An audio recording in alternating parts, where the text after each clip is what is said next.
Hey, hey, hey, hey, hey, how you doing? How you doing? How you doing? Yeah. Hey. See me repositioning everything as I get started, trying to get in the light, trying. So here I'm in my hotel room. I have a few minutes before I have to go and join the family for mini disco. I don't know who created mini disco, but yes, I have three awesome princesses. We're here in Turkey. Mini disco is a thing, and I have to go watch them do their same routines every single day, basically. So just a few minutes right here. But this is it this morning. Okay, something really terrible, terrible happened to me. Okay, terrible. It was terrible.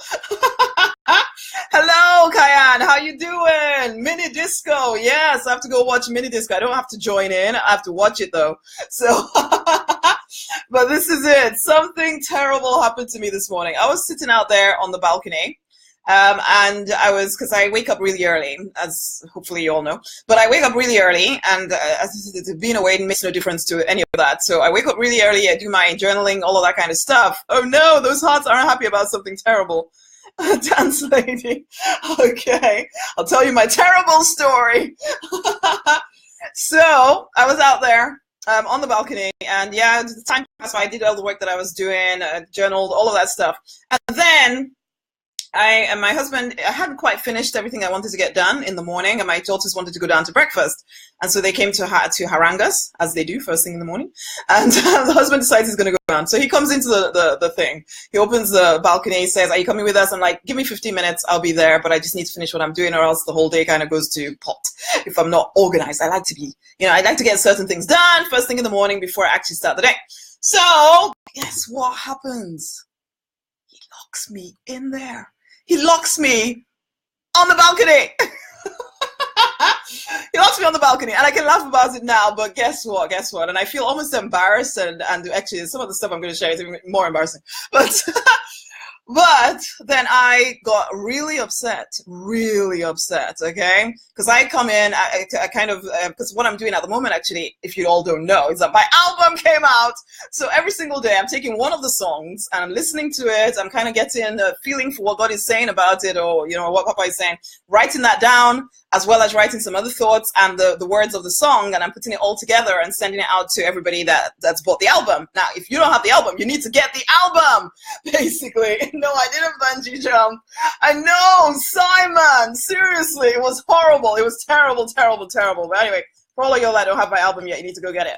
It's there because, frankly, the downloads that I'm getting for it, you want them. You want it for the music. You want it for the affirmative words, but you also want it for the 10-day thing that is coming with it as well. So you got it. I know, Kyan. Woohoo! Excellent stuff. And someone else that got it sent me this awesome email. It was so incredible because I'm so glad that I did it. I just for me, I did it. But then at the same time, I'm so glad that sharing it with people and they're getting something from it as well. And I've had so many people saying, "Oh, this is great, this is great, this is great." I was kind of really scared about putting it out there, but it took me 2.5 years instead of 10 weeks. But anyway, we got there. Anyway, before I get too distracted, let me carry on.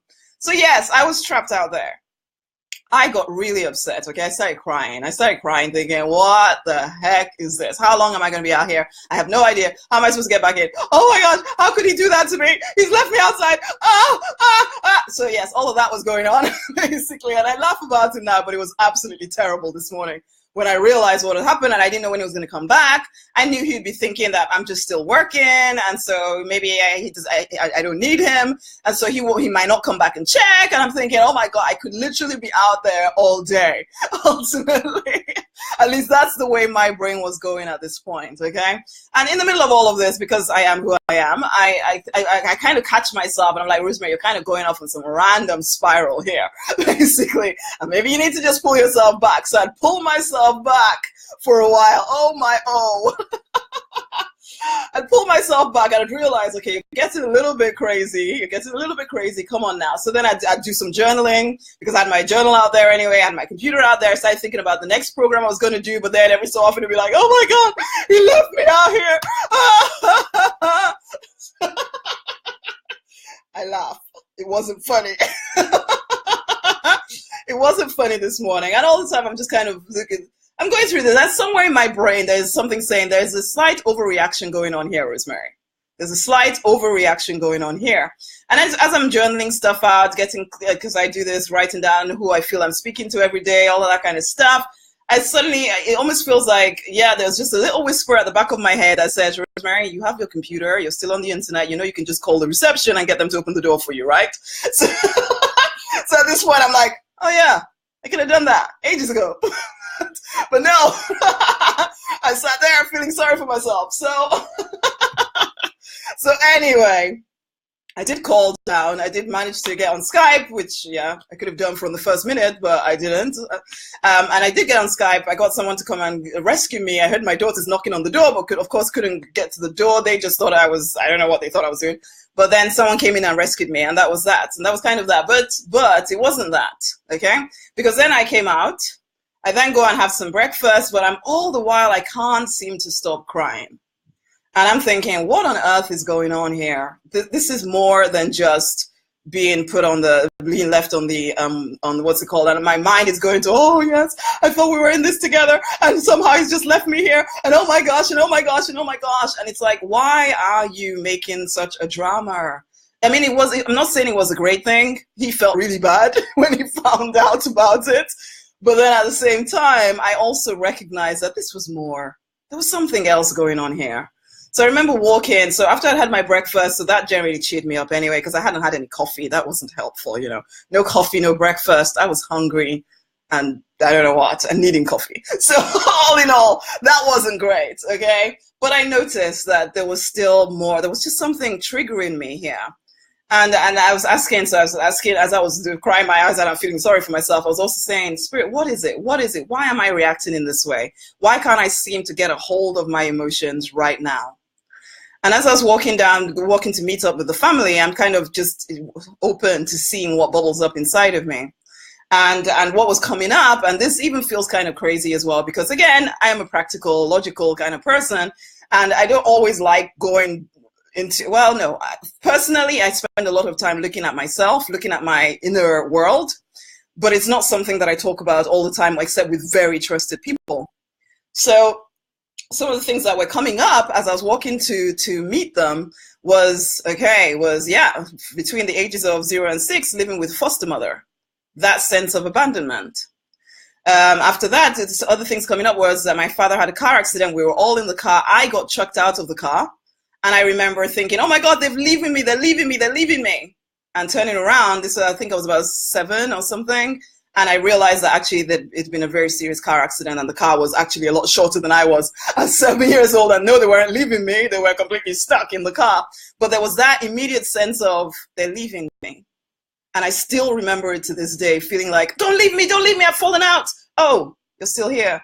And just that sense of not wanting to be left, not wanting to be abandoned. And there were other things that came up, and it was all to do with feeling abandoned. So like even coming back to the UK when I was 17, the only adults we knew that tried to take care of us, because my parents were arguing about the fact that we had come back to the UK. My sister and I had come back to the UK. My dad didn't want us to come back. My mom had snuck us out.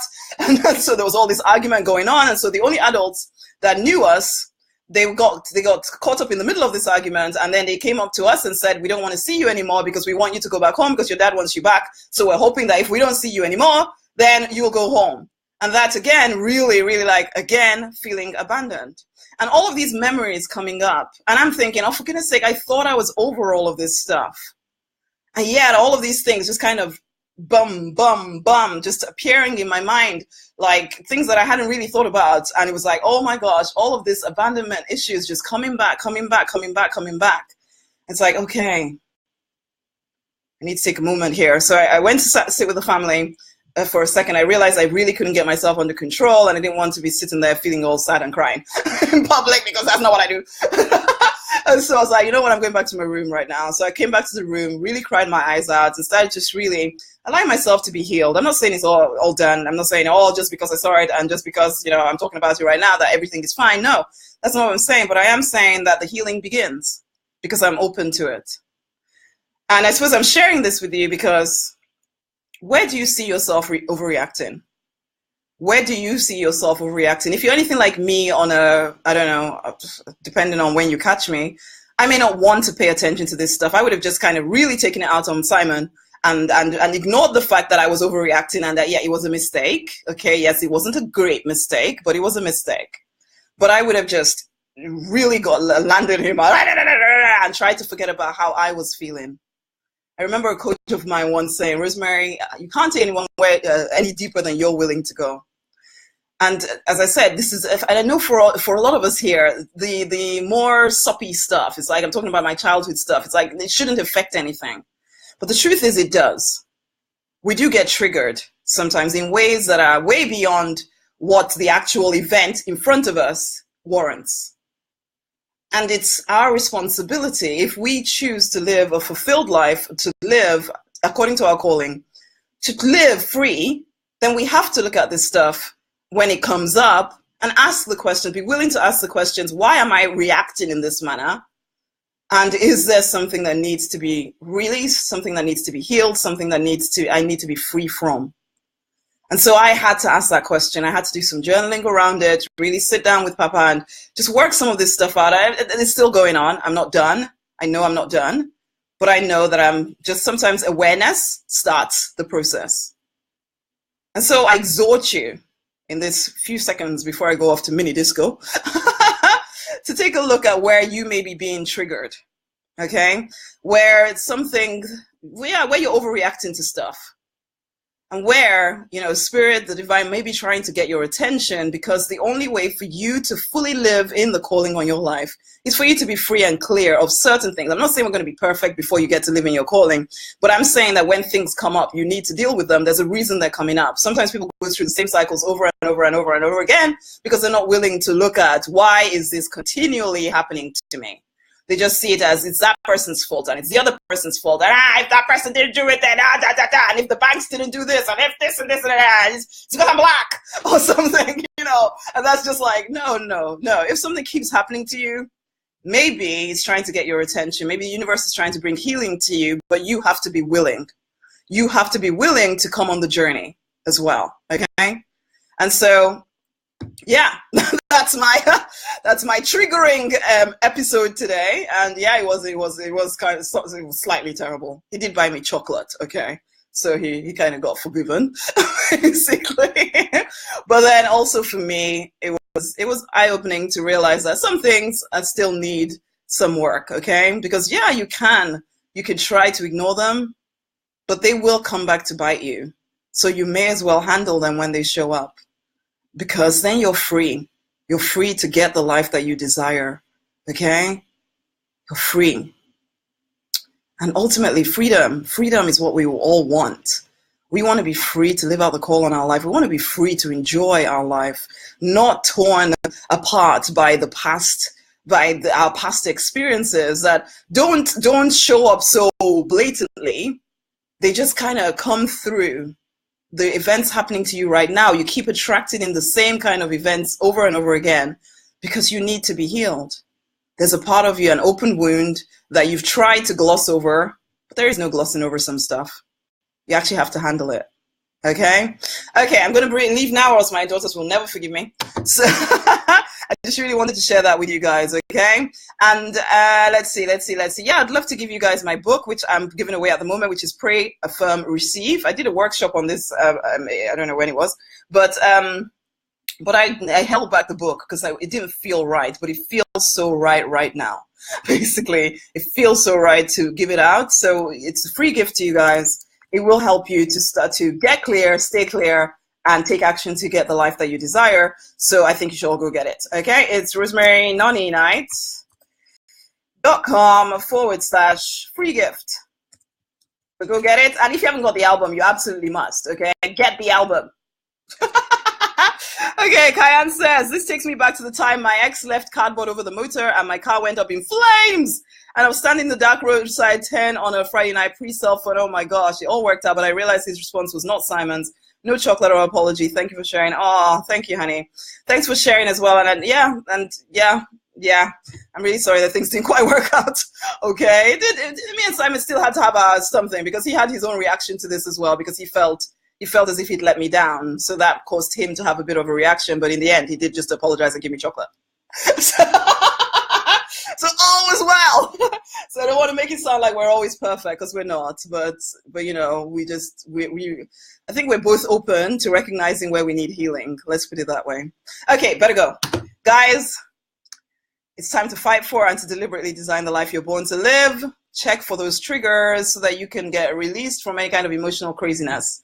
Until the next time, my honeys, have a great rest of your day wherever you're on the planet.